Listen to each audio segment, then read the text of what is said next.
Oi, gente, tudo bom? E aí, pessoal, tudo bem? Eu sou a Nina Zene, eu sou o Lucas Melo, nós somos a Fábula da Rua e a gente resolveu criar esse canal pra gente contar um pouquinho da nossa história, pra que vocês conheçam essas maravilhas de pessoas. É isso aí, a gente gostaria de dividir com vocês um pouco da história da nossa vida, o que levou a gente até aqui, mas principalmente usar essas histórias pra gente falar um pouco sobre alguns temas que a gente considera importante, alguns temas relacionados à Vida, vida, exatamente, vida, universo e tudo mais. Dividir um pouquinho do que a gente entende e do que inspira a gente também. Não somos psicólogos, não somos formados em nada, mas somos pessoas muito vividas, somos idosos, embora não pareça. Somos muito conselheiros, então a gente vai trocar essa ideia com vocês, trazer vocês um pouco pro nosso universo e levar um pouquinho do nosso universo até vocês. Pra quem não conhece a nossa formação musical, ela na verdade é uma herança musical. A gente vem de uma família musical, então acho que é legal a gente contar desde o comecinho pra vocês entenderem e se situarem. Isso, nossos pais eram músicos quando a gente nasceu. Nosso pai, né? Só dele, guitarrista, violonista.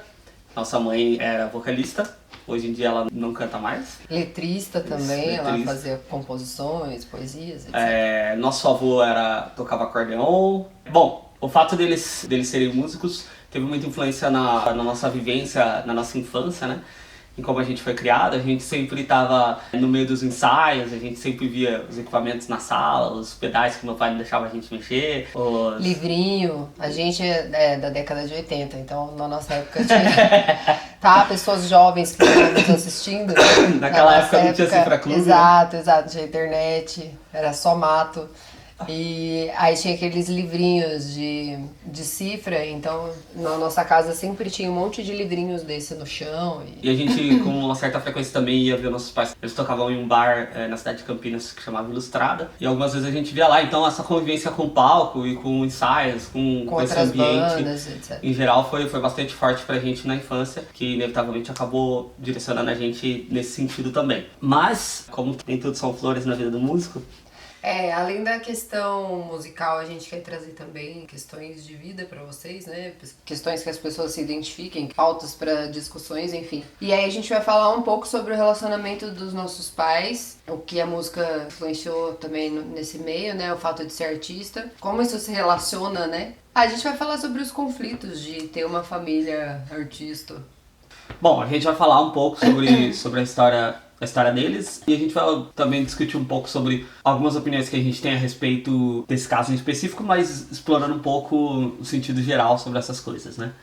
Então, nossos pais, eles se conheceram, eles eram novinhos, né? Adolescentes, entre 17 e 18 anos. Eles começaram a namorar e a minha mãe engravidou do primeiro filho dela quando ela tinha 18. Isso acabou fazendo com que eles se casassem, porque naquela época você tinha essa obrigação, né?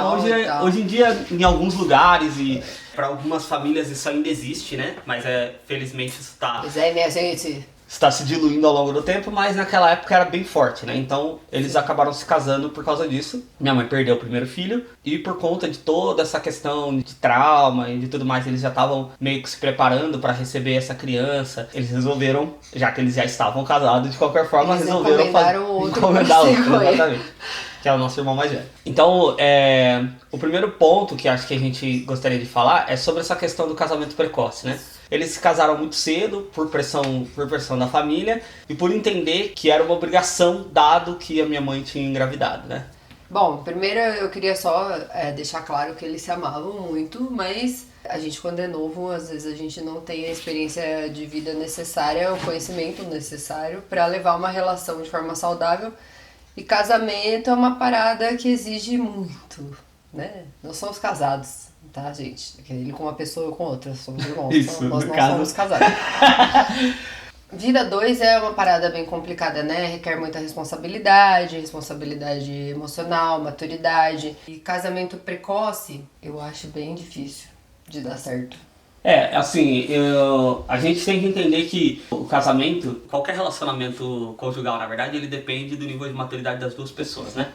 Então, lidar com uma pessoa nunca é fácil, né? A gente vê em relacionamentos com amigos, família, enfim, em trabalho e tudo mais, que relacionamentos são coisas complicadas, eles são cheios de partes, são cheios de interesses e tudo mais. E falar de um relacionamento conjugal em especial é ainda mais complicado, porque você passa a ter muito mais intimidade com a pessoa passa a ver mais os seus erros, você passa a ver mais os erros dela, você acaba vendo facetas daquela pessoa que ela não exibe para o restante do mundo por medo, ou por insegurança, ou por não gostar delas e tudo mais. E quando você é novo, nem sempre você aprendeu a lidar você mesmo com essas suas facetas, às vezes, né? você não aprendeu nem a lidar com as suas. Exato. Né? E que dirá com as do outro. Então, eu acho que quando o pessoal pensa nessa questão de casamento muito cedo, eu, em particular, por exemplo, eu comecei a namorar aos 18 anos, a minha mulher tinha... E a hoje mulher, né, ela tinha 16, nós estamos juntos há 15 anos.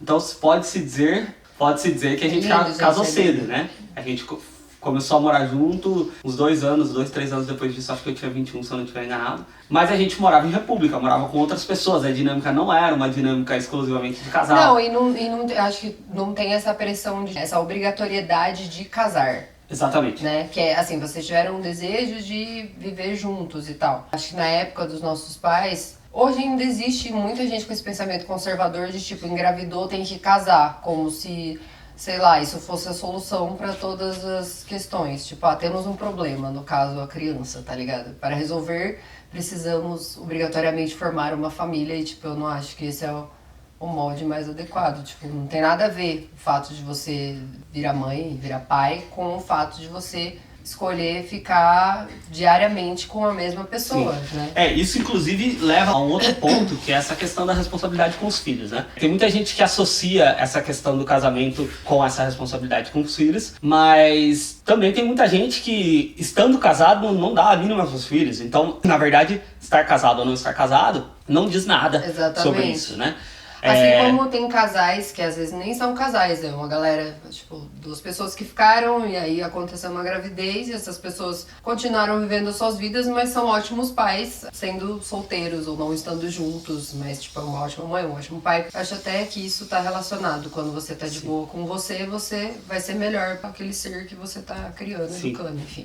E eu acho que existe um perigo aí, porque justamente as pessoas criam essa compensação, né? A gente tem a mania de achar que determinadas coisas automaticamente nos garantem outras coisas. Nesse caso, que estar casado automaticamente garante que a criança vai ter uma infância melhor. Isso nem sempre é verdade.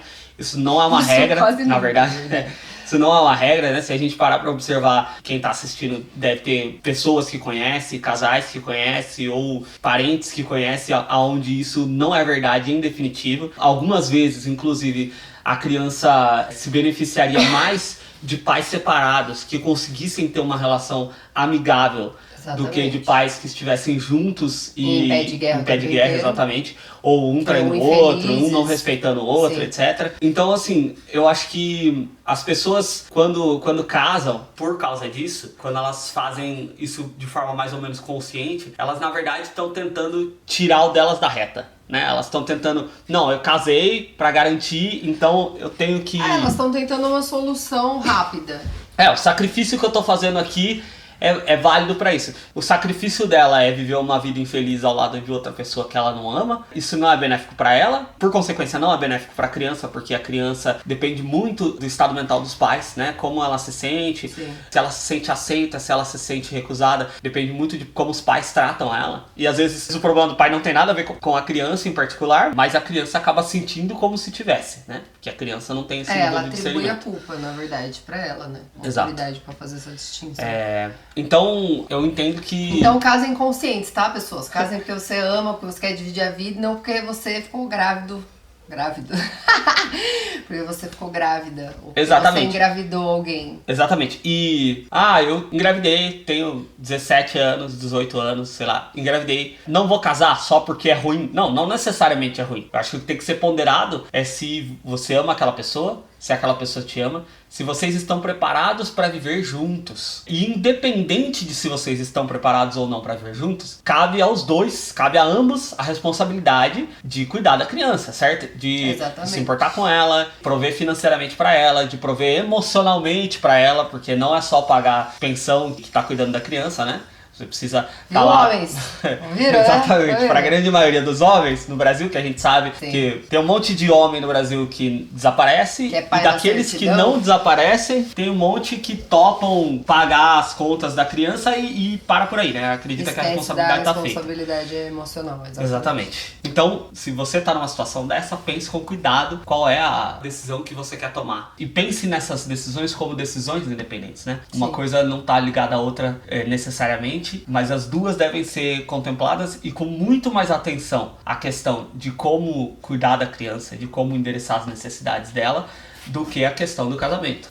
Sim, Certo? isso. No caso dos nossos pais, né, já que a gente usou esse gancho aí, eu acredito que o casamento foi uma...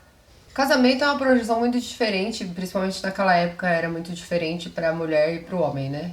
Isso sempre foi muito mais colocado, mais cobrado, enfim, da mulher do que do homem. Então a mulher já entra com uma projeção diferente do homem dentro da relação, acredito eu. Então, para minha mãe, por exemplo, eu vejo que foi uma coisa, para o meu pai foi outra, mas para ambos foi muito complicado no sentido de eles serem jovens e ainda estarem muito envolvidos com a música e com a arte e querer viver esse sonho, mas não ter essa firmeza de definir as coisas, né? De tipo, onde entra esse relacionamento, como ele vai funcionar com isso, porque, né, gente, um breve resumo aqui da vida do artista. O artista é um fudido, entendeu?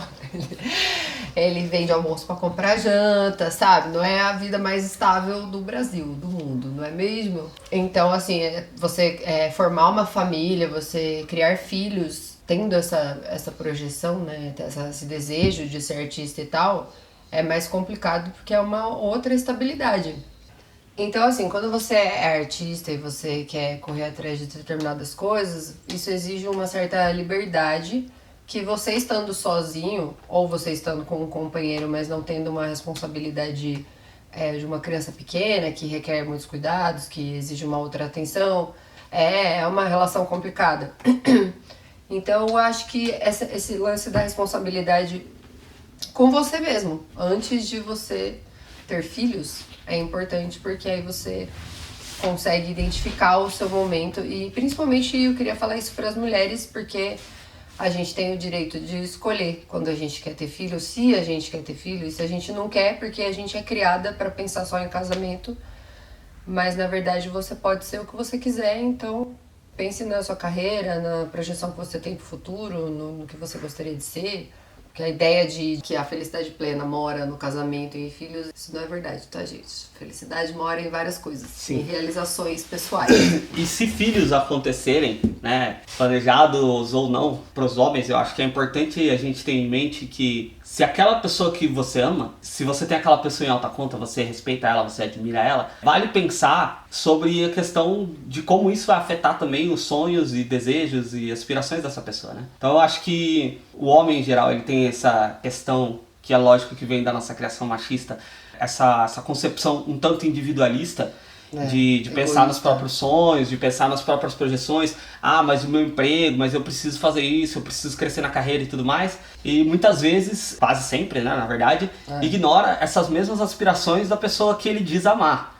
Quer dizer, se você ama e admira uma pessoa, se você respeita ela, então é inevitável que você tenha que respeitar e considerar essas questões também para ela. E dividir o fardo Exatamente, com ela. Aí porque fica mais leve pros dois. se a pessoa vai sacrificar parte dos sonhos dela ou adiar parte dos sonhos dela por causa de um filho, né? Vou ter que suspender isso aqui por 1-2 anos até que a criança esteja num estado onde seja mais viável você dar continuidade ao que você planeja. O ideal, né, assim, isso não deveria nem precisar ser dito, na verdade, né? Mas se você ama aquela pessoa, respeita aquela pessoa e admira aquela pessoa, dividir esse esforço com ela para que cada um de vocês dois tenha que se sacrificar menos ou sacrificar menos dos seus sonhos em direção a isso, né? Exatamente. Olha que bom seria se os nossos pais tivessem a gente para dar conselho. Pois é. Seria outra história. Mentira, porque a gente não ia saber metade disso, entendeu? Bom, como eles não tinham a gente para dar conselho para eles, eles acabaram quebrando pau pra caralho, porque... Bom, não vamos ficar entrando aqui nos muitas porquês, brigas. Porque, exatamente. Né, mas falhas dos dois lados, mas naturalmente mais falhas do lado dele. E eles acabaram se separando. Sobre o processo de separação, eu acho que vale a gente falar um pouco também, porque quando eles se separaram, nós éramos muito novos. Eu tinha 5. Sim, eu tinha 6. Isso. Não, eu tinha 7. Tô na dúvida agora. Algo em torno 6 e disso. 7. Eu tinha 5, ela tinha 6 ou 7. E embora ele não tenha sido um processo traumático de início, pelo menos pra mim. Ai, gente, eu tenho que contar esse dia que foi muito maravilhoso. Muito maravilhoso. Minha mãe, eu vou contar porque esse é o momento risada, entendeu? Da desgraça. Deixa eu ver lá. Esse dia foi muito maravilhoso. Muito embora tivesse sido um momento muito triste. Foi muito engraçado. Porque estávamos todos, acordamos de manhã tal. E aí chegamos na cozinha, tava meu pai e minha mãe, né? Os dois com a cara enorme de chorar, assim, inchada. E aí a minha mãe falou, eu queria conversar com vocês, e tem uma coisa pra contar pra vocês e tal. E eu já comecei a chorar, todo mundo começou a chorar, a gente nem sabia o que era, mas já começamos a chorar. E aí a minha mãe falou, eu e seu pai, a gente vai se separar, a gente não dá mais, e não sei o que, não sei o que. E a gente chorando, e o Lucas era muito pequenininho, ele tava perto da pia, assim, chorando e conversando, mas por quê, não sei o que. Minha mãe falou, não lembro direito os detalhes, mas eu sei que ficou aquele silêncio na cozinha, e aí o Lucas olhou pra minha mãe e falou, mãe... E aí a gente achando que ele ia, tipo, soltar alguma declaração, né, bombástica, sei lá, ou algum questionamento, e aí ele virou e falou, eu tô com fome. Tipo, foda-se, vocês se separaram, me dá comida, né? Cadê meu café da manhã? Sim. Bom, só pra deixar claro, eu tinha 5 anos, eu não tinha entendimento para absorver aquilo conscientemente, mas naturalmente aquilo me afetou inconscientemente ao longo do que veio, né? Porque você virar para uma criança de 5 anos e falar, nós vamos nos separar, talvez não signifique muita coisa, né? É a consequência disso na vida da criança. Sim. Que é o que tem um grande impacto para ela, para a parte psicológica, para como ela vai lidar com a questão de rejeição, como ela vai lidar com uma série de problemas no futuro. Na verdade, eu acho que são, sei lá, talvez para crianças, filhos de pais separados, é o primeiro baque que você tem de realidade, né? Opa, alguma coisa saiu do eixo. E você começa a ter alguns questionamentos, porque a criança naturalmente ela atribui a culpa a ela. Não sei se foi assim com você, comigo foi. Você se pergunta, tipo, mas por quê? Pô, será que eu podia ter feito alguma coisa? Eu me perguntava isso. Será que eu tenho que conversar com os dois pra ver se eu consigo consertar isso, sabe? Tipo... E você atribui, muitas vezes a criança atribui a culpa a ela, porque mesmo que os pais tomem cuidado quando os filhos são uma questão tanto financeira quanto, sei lá, não foi planejado e aí tipo muda todo o orçamento e o andamento da casa, nas ações do dia a dia, criança não é burra. Ela pode não ter maturidade, às vezes, não ter compreensão como a gente tem, mas as crianças têm muita percepção. E aí ela percebe que, tipo assim, será que, né, eu que tô atrapalhando? Será que Sim. eu que cheguei e desandei o moio, sabe? Sim. Então... E assim, eu acho que, voltando ao tema inicial, que eu acho que tem a ver com isso, a questão é, essa sinceridade em relação ao casamento é muito importante. Porque se você for sincero consigo mesmo na hora de pensar a respeito disso, né, se você deve ou não casar com uma pessoa, e você estiver fazendo isso porque é por conta de uma criança, lá na frente isso vai ficar evidente. Isso sempre fica evidente para a criança, né? Então, se o casamento foi porque as pessoas foram obrigadas a casar, que a mulher estava grávida e tudo mais, isso vai ficar evidente para a criança. E no momento em que ocorreu uma separação, o que é quase inevitável se o casamento foi realizado por conta disso, se a decisão foi por conta disso, inevitavelmente, talvez inevitavelmente não seja a palavra correta, muito provavelmente esse casamento vai se desfazer em algum momento. E na hora que esse casamento se desfazer em algum momento, vai ficar evidente para a criança que ela é parte disso. Né? E você não tem como tirar isso da criança, e isso é muito mais problemático para a criança do que se ela tivesse sido criada desde o início com pais separados. Para ela aquilo seria uma realidade, seria algo seria normal. Natural. Então, criança é um trabalho do caralho, né? Todo mundo sabe disso. Criança Inclusive, nós não temos filhos, tá? Eu gostaria de deixar bem claro aqui que a gente está dando esse depoimento e aconselhamentos como filhos e não como pais. Exatamente. Porque a gente passou por esse processo e pelo menos na minha memória é bem fresco, assim, o porquê determinadas coisas eu desenvolvi, tanto de traumas quanto de, sei lá, pensamentos e conclusões, enfim, que começaram nesse processo aí de separação dos meus pais. Tenham responsabilidade afetiva com suas crianças. Com as crianças dos outros também. Mas resumindo, criança é uma super responsabilidade. Ter filho, por mais que eu não tenha filho, eu sou uma tia de 6 sobrinhos, entendeu? E eu fui babá há muito tempo, monitora de criança, adoro criança. E criança é uma super responsabilidade. Você está formando um ser, você está educando, né, uma pessoa. Você não tá só. Você não botou só ela no mundo e ensina meia dúzia de coisas, mas você realmente está formando um ser. E principalmente a parte emocional daquele ser, eu acho que merece muita atenção. Porque são os adultos do futuro, né, minha gente? Então, né, se você é uma criança problemática, vai ser difícil você ser um adulto não problemático. Ou você vai ter que gastar com terapia, entendeu? Você vai ter que passar uns processinhos aí pra você ser mais feliz. Ou você vai criar um canal do YouTube pra ficar Isso, falando pra pras desabafar outras suas pessoas agruras. a respeito da sua vida. Bom, gente, basicamente esse é o começo da história, da nossa história. A gente queria trazer alguns pontos que a gente julga que são importantes e que muitas pessoas passam para tentar também ajudar casais jovens que pensam em casar porque estão grávidos ou porque existe uma pressão das famílias. Eu acho que tem muitos pensamentos que são só repassados ao longo das gerações e não são questionados, e a gente veio aqui para questionar as coisas e pensar uma forma diferente de fazer as coisas, uma forma mais feliz, mais livre, enfim. Exatamente. Então, esse é só o começo. E se você gostou de algum dos temas que a gente abordou, gostaria que a gente falasse mais a respeito, que a gente fizesse um vídeo especificamente falando um pouco mais, deixa nos comentários que a gente dá uma olhada e a gente faz um vídeo no futuro. É isso aí, acompanha nosso canal, se inscreve. Sempre quis falar isso, gente. Se inscreva no canal! Então, gente, se inscrevam no nosso canal. Curtam o nosso vídeo se você curtiu. Se não curtiu, curte também. É só um botão.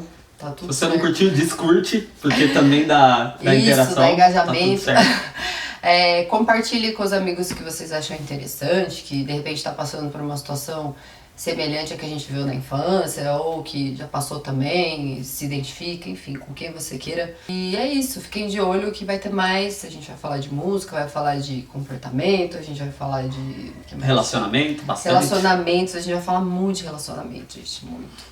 Muito obrigada por assistir e até o próximo vídeo. Valeu, pessoal. Tchau, tchau.